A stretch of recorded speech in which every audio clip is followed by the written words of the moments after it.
Good morning. I'm out for a walk today on this quarantine, and I am looking for items on my walk to make a nature mandala. So walk with me. Let's go check it out and see what we find.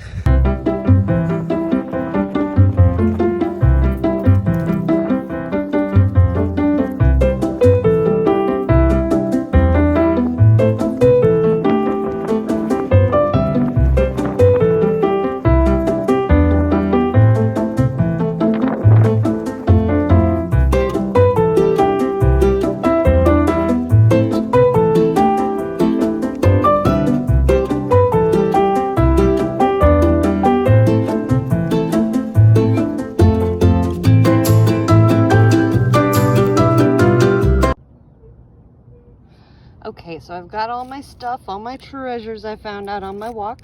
I found a bunch of these pine cones. I found some pine needles that fell down and a whole bunch. There were tons of these little baby acorns. Check that out. Well, it still has the little top on it. Most of them the squirrels had already gotten to, so there's not much left. So I also found all these sticks, and call me a weird hippie, but I think it's so cool how all these sticks are so different from each other. You know, you think about tree branches and you think about them all looking the same. They all look really, really, really different. Like this one's all twisty bendy. This one's really delicate and pretty. All right, and this one is really, really pokey and sharp and covered with pine needles. Now, I do not mean that you should go out and pick all the leaves and tree branches off your trees in your yard to do this. Find stuff that's fallen, all right? We'll get started. All right, now mandala is a word that means circle in a language called Sanskrit. And people in countries like Nepal, Tibet, even places like China, if you're more familiar with those, they make these beautiful, beautiful mandalas out of sand. And these mandalas, they don't use any glue. They use all different colors of sand, and they just put it all down like a big sand painting. And when it's all finished, they brush it away.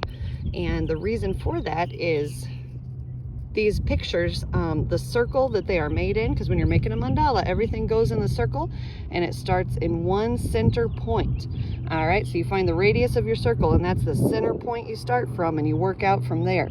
And that big circle represents the entire universe. And when they get all finished with their beautiful piece of art and they go in to brush away the entire universe, it just kind of shows how fragile and delicate everything is. So it's really a neat concept. They're really cool to look at once you've made them. So I'm going to finish this one up. You make yours and leave it out for somebody else to find, make their day a little more special.